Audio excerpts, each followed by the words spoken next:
And we've just had, a few days ago, our group of goals gone through. Yay! So, Juliet, what would you say was the most important thing that, if you were running it again, that you would do differently? My main learning curve would be about just being very organised and almost systematic about seeing young people's folders regularly, and just as advisor, just checking that they've got all the feedback, that, for example, if they've done digital recordings of interviews or reviews, that actually it does cover all the criteria, because the worst case scenario is that they've worked really hard on it but it doesn't actually cover the evidence that they need. Now, we were quite fortunate because Radius 5 gave them a wealth of opportunities, from filming, volunteering, developing their own work, meeting artists, trips. So we had, in a way, we were quite fortunate, almost like the ideal project, didn't we? But for us, there was still that stress at the end, and I think we should say there was a little bit of stress at the end. And we ran Arts Award boot camp at the end, didn't we? Yeah. What did that mean for you and your young people? Well, it meant that we had to put the hours in at the end, because they'd put so much into the Radius 5 project, done so much, but hadn't realised to that last moment that all of that work had to go into their folder and it had to be evidenced very, very clearly. And actually some of my real clear, like, this is gold standard, this is amazing, you've done editing, you've done all this work, actually had to attend boot camp the most, which was a great irony, because they had done so much, but it had to be evidenced. It had to be so that a stranger could look at it and see immediately how much work they'd done. And as advisor, I wish I'd pushed earlier for them to evidence it. Tell me about how your young people actually put their evidence together. Yeah, it was a mixture, and I tried out some new things with these golds.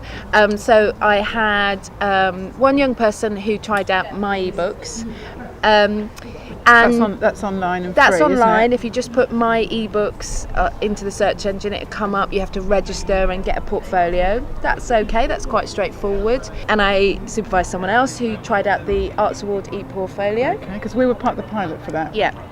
Could I just say, though, I do think for some young people still the old-fashioned way really helps, and actually I would still have a folder and a book for all that paper evidence, because you need to keep that too, obviously. Going back to paper evidence, I mean, we borrowed or begged a printer, didn't we, to go on our desk, so that we were printing out lots of things for them. We were printing out little statements, we were printing out photographs, and actually that print copy is important, and to have that ongoing, isn't it? So it's ready to go in. Particularly the photographs, in terms of that motivation, like here are the photographs from our last session. So if you're encouraging young people to do reflection, to talk about what they were doing, to gather evidence from other people, the photographs are really important, I think. So Radius 5 used a lot of digital media in the project. How did you incorporate that into the Gold Arts Award? Well, part of the project was them creating their own films. So for Unit 1, a lot of them developed their skills through digital media. But parallel to that, the young people, myself, other artists, did little 10-second clips that could be very easily edited together, so that we could use that digital evidence, put it together very swiftly, straight up to our YouTube account. Some of them, it was particularly their reflecting on something they'd done. Others, they'd help someone do their workshop, so they were giving feedback. So that meant we could do a whole series of clips, and everyone had this in their folder, so they could actually refer to it on YouTube.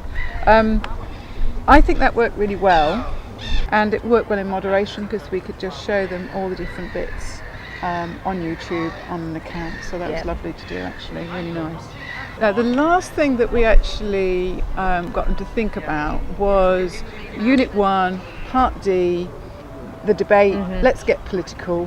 How did you encourage your young people to think about that? Well, I'll be honest, it was a bit of a struggle, or there was lots of discussion about what people possibly could do. One of mine had been involved in a project where they'd made a film about gun crime, and she wanted to debate how the arts could support exploring social issues like this. And that linked to one of my young people that was actually looking at, could hip-hop rap artists be arts heroes, and what were those issues?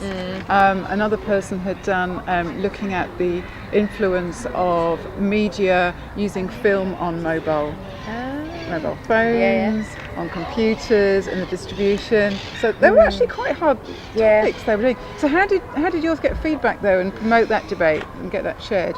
Well, I think a real breakthrough for us was realising that we could either do the whole debate or certainly start the debate on sort of social networks like Facebook. So a lot of mine posted their initial question on Facebook, and then obviously using Facebook they were able to gather all that evidence. So it was just a really succinct way of doing it, and that was a big breakthrough for us. And some people did it live, didn't they? One of our young people actually did a PowerPoint and presented it The film until one. the Film Council. Yeah. And another young person did hers about women in architecture, didn't she? Yeah. And she did that to a group of professionals.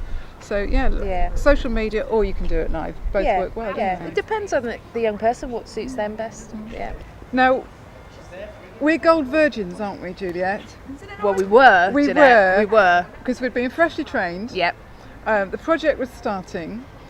Do you think the role of the advisor was different than you'd anticipated for Gold? Yeah, I think it was, because at Gold Standard, I think it's really about young people really connecting with professional networks, really getting involved with their art forms in a way that's related to, maybe them pushing themselves forward as artists. So I think it pushed me in turn as an advisor and a professional to make sure I was very in touch with networks within the city. Now, you were Miss Volunteer Queen, I have to admit. You found some amazing volunteering opportunities. Some they sort out themselves. Yeah. So what kind of volunteering did you manage to pull together, and how did you get that to happen? I think it was just about really just being open to what was happening, and just really making connections with other people in the city who were maybe doing youth-focused initiatives or running events. And you gave them actually some training on how to behave as a volunteer, what to happen in emergencies. On both sides, really. Okay. That's interesting. Yeah. So in terms of Gold Young People, it was really about, this is a volunteering opportunity. This is about you doing research for your Gold Award. This is about your professional development.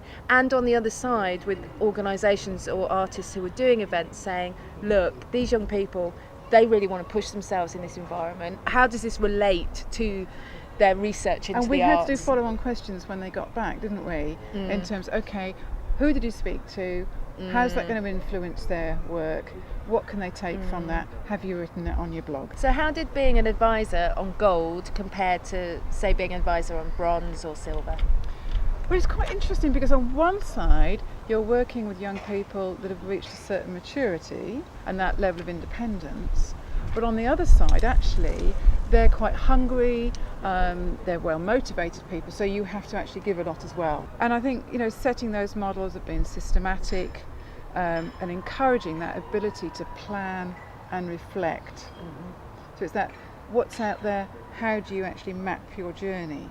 And I think that does need a little bit of scaffolding, a little bit of help to actually get them to that point. Some of the young people came along at the end to talk about the Radius 5 project, and I have to admit the way they spoke about the experience that they had was extremely valuable for them, for me, and for the moderator. It is about the evidence, but it's also about that quality of that experience.